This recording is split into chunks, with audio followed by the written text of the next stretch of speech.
I think one of the aspects that might be not necessary, but certainly part of a person's personality for being a deacon is...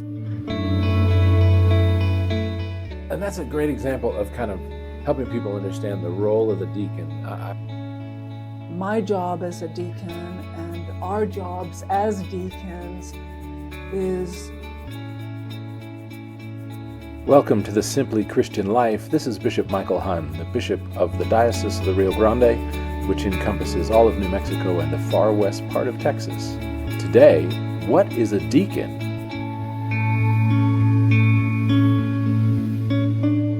Hello there, Diocese of the Rio Grande. I'm sure you remember Deacon Athena Gassoumis. Yes.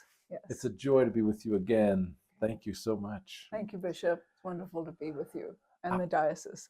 There are two special reasons why I was really eager to talk to you and why I wanted to make sure we're talking to the diocese.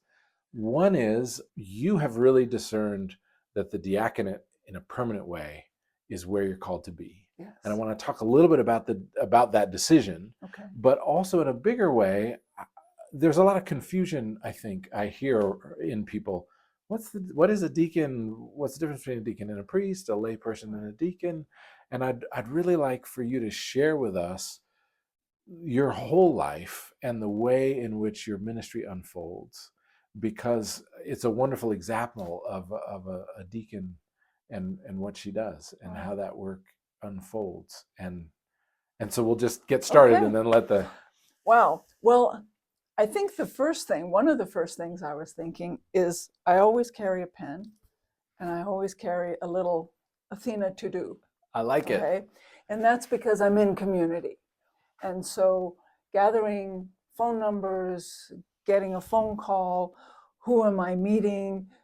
I can't always remember. And so all my shirts, including this, of course, my clergy shirt, have this ability. What I have learned my whole life, and this is something my mother had shared with me, and I may have shared this before. She said when I was a little girl that in our big doors in Greece in our house, I would open them up at the crack of dawn and go and meet with the fishermen and just be out in community. And then I'd go to the bakery, and then so I would be up at the crack of dawn, which I still am, being out in the community, just being with people. And so she often reminds me to this day, Athena, you are doing today what you did from the earliest time that she could remember. Wow. And that makes me think. I've often talked with the Commission on Ministry about the nature of ordination and ministry. Sometimes people who are doing discernment, like on the Commission on Ministry or the Standing Committee, or I've even seen bishops do this, where they think it's the job of the church to decide, are you this, are you that? I tend to look at it more like your mother, in the sense that I think we are being called by the Holy Spirit to be who we were made to be. And if one is called to the priesthood or to the diaconate, we can see sort of signs of priestly things that we've done our whole life, signs of the diaconal things that we've done our whole life. When we're called to lay ministry, we are called to lean deeper into our joys and passions and the things that we do. And so it's just, I love now having this image of you as a little... How old were you when you would Probably like 4. Wow. 4 and 5. Yeah. 5 I was sent to school, but so probably younger than that. Yeah, and it was a safe enough place where you were growing up in Greece that it was it was a little island, so everybody knew who you were and all that. This... But you would be out there doing what you're doing right now, basically knitting community together. Yeah. And so while I was having my frappe mocha just now, I was thinking about this question and trying to sort of put it all together, and what some of the conversation we had on the way to the detention center was that I think because I grew up in a very specific location in the world, with a very specific spirituality and religion, but also understanding that I knew where I was in the world from a very young age. And so having a sort of global perspective on a location and being surrounded by the Orthodox Church, being raised by a village, and then experiencing the world, what I realize is that I think one of the aspects that might be not necessary, but certainly part of a person's personality for being a deacon is to be outgoing and not afraid of the world. So to be in the world, because that's our call, is to be in the world, to be to carry the gospel and to carry the love and to be the vehicle and of Jesus's love, compassion, and justice, and then bringing all of that, which encompasses the smells and the tastes and the feelings of what we experience in the world, and being the link back and discerning, okay, what do we do with this? Having a global perspective, but really more than anything, not being afraid to touch people, because people are sentient beings. We smell, we taste, we do all of that, and to not be afraid to be the Beatitudes really in the world. And very specifically walking evangelically in a way where people can sense that you do love them, and they may smell wonderful or they may not smell so wonderful, but like you experienced today in the detention center, we're all children of God. Some may be more hurt than others, more wounded than others.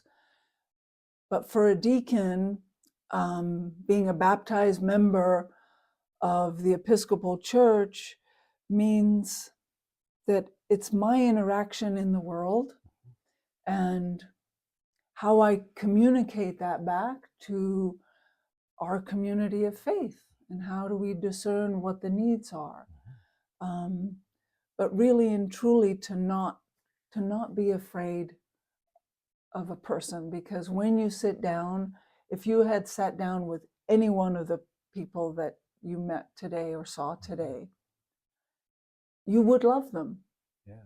You would, because you would see them as a brother or a sister. It's only when they become a label, they become a particular population of otherness, that then the separation happens, But one-on-one, I think that my job as a deacon and our jobs as deacons is really, the Beatitudes, I think, are so meaningful, and understanding how Jesus presented them to the masses is not necessarily how we always read them or how we're taught. But I believe walking that walk and just helping people say, how do we make this community better?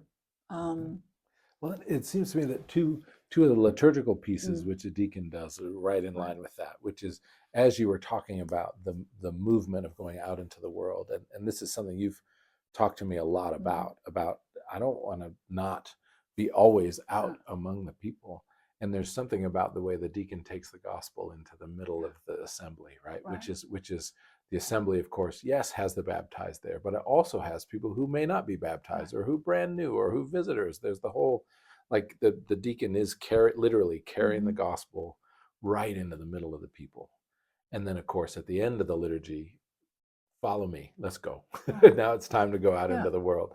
And so it's the deacon that really has that tug out into the world.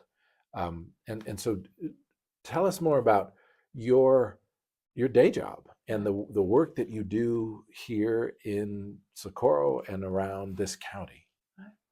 So I run a compliance office, which is basically not adult probation. Adult probation tends to be people that have felonies. We work with people that have non-felonies, but it can turn into a felony depending on the court. So I have in our office, we touch on a regular basis 350 people, including the 80 to 100 in the detention center. And so what we do is literally help people navigate their legal issues. But in the time that they're navigating that, we also touch them in a way to say, what got you here? What might help you recognize you don't have to come back? What might you need to ensure you don't come back? So it's really wraparound services that include basically just one-on-one encounter with people to say, what do you need? Do you even know what you need? Most of the time, they can't particularly articulate what they need. So, so there's that, and then there's the detention center component, where we do the same thing in detention. What do you need to ensure you don't come back? What services for your family, medical, psychiatric, behavioral health, mental health, physical health? What do you need to ensure you can reach your fullest potential? In the detention center, out of the detention center, making sure people understand, even if they go to prison, prison can offer lots of opportunities. So if they recognize their consequences are based on yesterday, that today is a new day. So you're just cleaning up yesterday. You don't have to bring yesterday into today. So that's pretty much what I've done for about 20 years here. And it's amazing today. I mean, we had a chance to thank you for taking me to the detention center, and we got to meet some of the folks and say hello to them. And we were talking about the nature of this county and the amount of the county budget that is spent working with folks who are recovering from addiction, who have experienced some sort of a criminal behavior as well, often, recovering from trauma themselves, coming out of family systems that may have addiction in them, and the cycles of that which your work is trying to kind of, let's interrupt that cycle and see if we can bring about wholeness to the individual. And it was just wonderful being with you and the guard, is that what we would call him?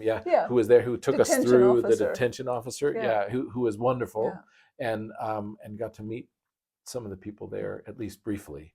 But I got a real window into the nature of the way you work with folks.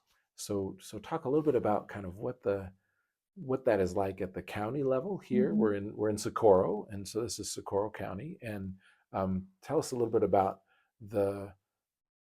how you work with people in terms of kind of paying back to society and the interruption of that cycle. Okay. Well, I have multiple hats. I have an administrative hat, I have a clinical hat, and then I have most people just know me as Athena now for so many years. And so it takes a long time for people to develop trust. So there's consistency that's required. There's continuity that's required. There's the ability to be able to follow through with an individual and for them to see that if I say something, that I can kind of make it happen as a partnership. They have to sort of meet me 50-50, it's a sort of halfway. So interrupting criminal and addictive behavior, first of all, is a long journey, takes a long time. Building trust with individuals is probably the most important thing. And so I think just as a personality, if you go open-handedly and with an open heart. Folks in detention and have been in the, I'll call it this lifestyle, really know how to sense people because it's survival. So they can pick up on somebody's, whether they're genuine or not, or whether they're safe or not. So that acts in a way to our advantage, because if you come and meet with an individual with an open hand and an open heart, the trust usually happens right away because they know they don't have to watch their back with me. So the work can begin usually, oftentimes right away. And then they see me again, or they see the staff again, or they see that people like yourself come in and we say that we love you and we're going to follow through on this. And then this is their list. So we have our list, they have their list. Yeah, I heard them talking today about, yep, we were in class today, we got some homework, we'll see you Tuesday. There's very much a sense of like there's progress, and you're kind of walking alongside, accompanying them on this journey where they're recovering their sense of worth and identity and humanness in some ways. And they know that it's a walk together. Yeah. So, you know, you're not against them in this or holding the bar they have to jump over. There was a real sense of like, it's everything that they do. Their behavior pretty much dictates everything, especially in a detention center. But it's work that I love. It's work that I've done.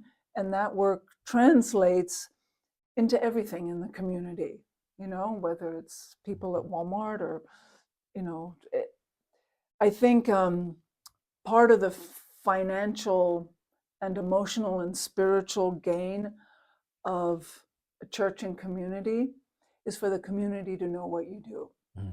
So we talked about this as well, that if the community truly knows that you're praying for them, they're going to support you. They'll support you financially. They'll support you by coming and assisting in a project. And this is what we cultivate through the RISE program that we talked about, reach, intervene, support, and engage. That if people know that you're engaged in their life, whether it's unseen, but they know it's happening, they're going to support you.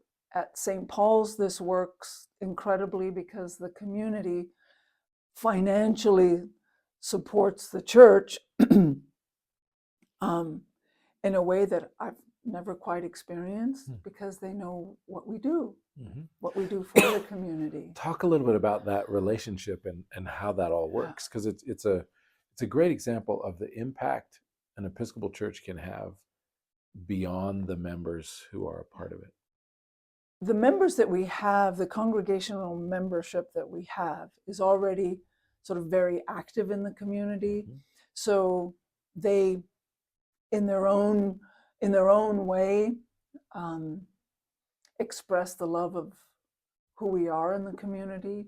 And then my role as a deacon is just to nurture that, to just nurture what's already being done, but also oftentimes to be in my collar and walk around, so they kind of go, you know, like, who's that? You know? Well, and that's a great example of kind of helping people understand the role of the deacon. I often think people think of layperson, deacon, priest, bishop as a hierarchy that has to do with power and all that kind of stuff. And I'm really trying to help people understand that I think a better way to think about that is location within the body of Christ and clarity of role. So it is literally the case that the lay people at St. Paul's Truth or Consequences are out in and among the community. They are worshiping on Sunday, yes, but they are also then Monday, Tuesday, Wednesday, Thursday, Friday, interacting with neighbors, but they're also seeing the people on the street, responding to them with love. They're concerned about the people who may be incarcerated. And so they may not know exactly what to do about that or how that might work, but their hearts are warmed by that.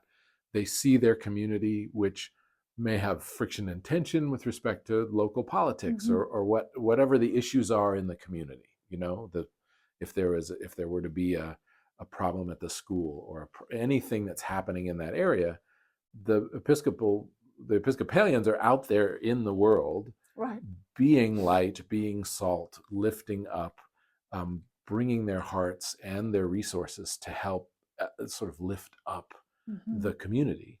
And then you as a deacon help them do that, right? Which sometimes can be, hey, this is how we can work with those who are incarcerated, and you have some gifts and skills and background and relationships that you can rely on for that. Or let me help you get organized to do that project. Or bringing information about, hey, there's a thing over here that maybe we haven't noticed, but let's see if we can make a difference. So there's almost a community organizing function of a deacon, where the community relies on you to help us all do the work God is calling us to do. Is that? No, I think you're absolutely right, that it is a leadership role in the ministry of justice and compassion, both in the church, but more so on the outside. So like you said, to have the role to help people. If I'm bringing an issue back to be discerned, nothing's going to happen unless I have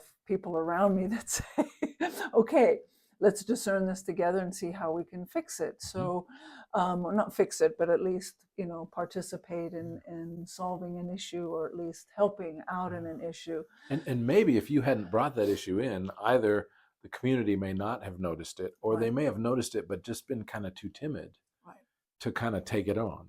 But part of the deacon's role is to say, hey, we can do this. Let's talk about it. Let's discern what we might do, and to kind of be the catalyst that helps motivate the body of Christ. Again, as you say, outside the walls of the church. And I remember vividly when we were having this conversation, because for a long time, at least as long as I've been a bishop, you and I have been back and forth about priesthood, diaconate, what is this about, and all this kind of thing. And I remember, I don't know if this was the case for you, but I have this vivid memory of a single conversation that we had in a series of conversations in which we were talking about, okay, if you're going to be ordained a priest, the expectation of the church is you're going to be focused on a church community, part-time, quarter-time, half-time, what have you, and your primary role and identity will be to be working in that church to help provide the Eucharist and plan liturgies and all that kind of stuff. And I kind of watched your face go like, I don't want to do that. I don't want to give up being out in the world with the people that I'm, and it just sort of, I think it dawned on me, maybe it was already clear to you, but it sort of dawned on me in that conversation that that what you were doing, that your call consistently is to be outside the walls, nurturing that, and you come inside the church to help the church go out there. Exactly. And it is, I mean, you can say how it felt to you. To me, it has felt like once we figured out clarity about that there's sort of a lightness that came into you. So I grew into, then my spirituality kind of came out of a box.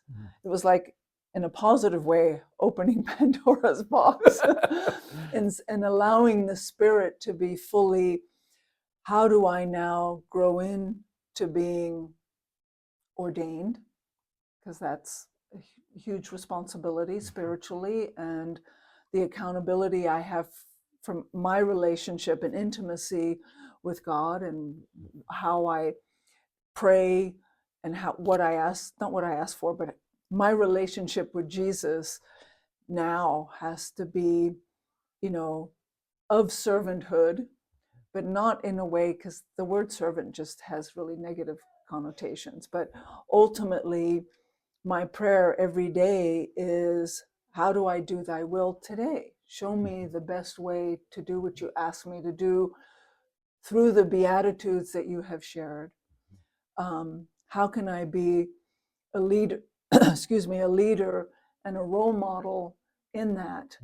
Blessed are the poor, blessed are the meek. You are called to see that, and you're drawn into that in a very special and powerful way. But somebody that's affluent and educated emotionally can have all of those things within them. So we tend to think that it's only as like a certain demographic, but we know that it carries through our whole, what it means to be in the human condition. Right. It's not just about income level or tax bracket or anything like that. There's struggle and conflict and pain and trauma and addiction and dysfunction in all of us human beings. Yeah. Yeah. But I think when you spoke about, bringing the gospel into the congregation and into the world, grasping once the decision was discerned, once we discerned the decision, all of a sudden realizing the importance and the beauty and the love that comes from having, I guess you could say, be given the sacrament of the gospel in community and in the congregation is was actually quite incredible. Yeah. It is, because Yeah. it's not a role, it's who you are. But then when you're doing this, it's really, if you're reading these words, they're not words. It's like, how do we embody what's being said? What we're reading, how do we embody that? How do we truly, the hands and feet that Jesus wants us to be in community, and have it then be liturgically what happens. The whole liturgy that we have is so beautiful, and the choreography, the spiritual choreography that happens with that, that this is like, okay, we're hearing this, and then we're going to receive it. So it's beautiful. It brings tears. Me, I'm a weeper. Yeah. Oh, I think it's beautiful. Well, and it does. I mean, I think there's a fullness present when in our liturgy we have the laity gathered, right? And remember, laity is for those of you who don't remember, laity, it means the people of God. Yeah. So we're all a part of the laos. Right. That's why I like the idea that it's about where are you located within the assembly. We are all a part of the assembly. We're all a part of the body of Christ. And when you have the laity present, and you have a deacon and a priest, you've got the fullness of the expression of the various roles of leadership there: lay leadership, diaconal leadership, and priestly leadership. Which, if you have a priest, the priest is also a deacon. But if that priest is really focused on, my job is to look after the community and the inside the churchy bits, then sometimes we don't have that emphasis on what you bring in its fullness, by focusing all the time on being out in the world and drawing us out in the world. I mean, it was such a blessing to me. You opened the doors to me as a bishop to the detention center in a way that I've been to detention centers before, but quite frankly, I couldn't have opened that door and wouldn't have known exactly how, and I would have felt a little sheepish about it, even though I know and I pray for those in prison, as Jesus called us to do, right? We're all supposed to visit those who are in prison. But you, with your diaconal authority, open that door, literally, for me to walk into and experience a place of ministry that would have been inaccessible to me had you not led me there, literally. You know what I mean? And so I think there's an important part, and part of the reason I would love to raise up more deacons in the church, and part of the reason why as the bishop, I'd like to help people understand, if you are a person who feels constantly drawn into the world, and you come to church to be fed, yes, but you feel constantly drawn to, like, I want to figure out how I can learn the skill set to organize folks and engage in issues in the place. How can I help a community discern that draw? Then maybe the diaconate is the place where you're called to be formed, because we need that leadership. And I think we have fewer than 10 full-time active deacons in the diocese right now for 50 congregations. I mean, every priest is a deacon. Yes, we have that. But it's also true that the priest is focused primarily on kind of the teaching ministry and the liturgical sacramental planning and organizing, sometimes the leadership pieces of sort of running the church as a business operation, sort of. And the deacon has this freedom to keep our focus outside the door and working with people in the community, which we need the leadership that you're doing. And it's so fun to be working alongside you, because you keep opening up ways for me to come and encounter folks that I couldn't do otherwise. Yeah. Well, that's wonderful. Well, I'm really happy about that. And I think we could also maybe call deacons the go-to. I like that. Because I know that sometimes if they're, issues in a congregation, or people just don't know, like there's this person or that person. Maybe the priest knows or doesn't, or it's not, but the deacon, I think part of the role is the go-to, because I'm the go-to in community and I'm also the go-to in the congregation. True. Like, And that's what this is about, right? Yeah. There's a public way Yeah. in which people can come to you as an ordained minister, one who is set aside in a different location in the thing, with a leadership role in that area. So they can come to you and say, what's going on about this? Or, Right. yeah, what do we do about that? Right. Or can I talk to father or mother so-and-so, but I don't really know how to approach them. And so we can be the buffer and the sort of intervention person too, so intervention is a great Yeah. word for a deacon. Yeah. It seems to me that part of what that courage you're talking about, being willing to go out into the world, maybe part of the charism is an intervention kind of a spirit. Yeah. That a lot of us see what's going on as we drive through, and there are people we're aware of who are on the street or they're hungry or that kind of a thing. But I think part of the diaconal charism is to actually intervene, and to figure out how to do that, and to help us intervene as a church, and then to also help, like you say, intervene between the, I don't know how to talk to the priest about this, or who should I, whatever. Well, I'm hoping that those of you that are watching this and maybe are discerning a call will really and truly think about, do you have the courage, and are you spiritually called for this? Because it is exciting and wonderful and beautiful, and people are beautiful. They really are. I mean, do they get on my nerves sometimes? Of course. But ultimately, we're here on this very fragile planet together, whether animal, plant, or human, or two-legged. It's really important that we learn how to support and care for one another and nurture one another. And I think this is a really pivotal, important. I don't know. There's got to be a better word than important, but it's really kind of a make or break time.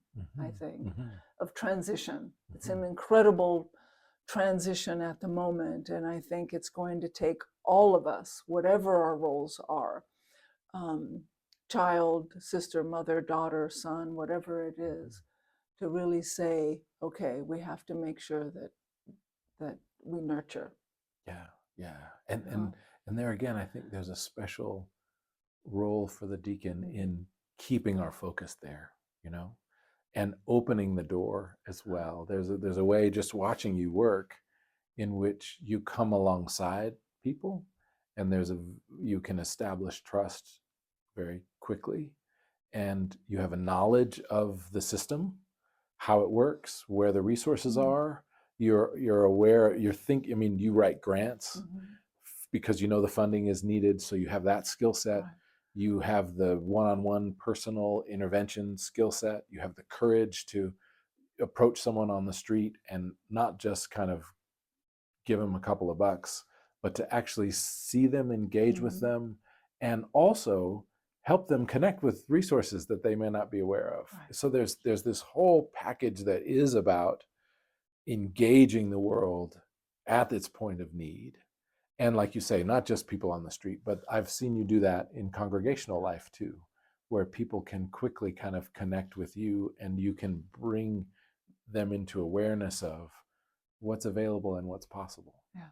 Yeah. And so this is in some ways a diaconal moment, I think. Yeah. The world needs the church, and the Episcopal Church in particular, to engage the brokenness and hurt.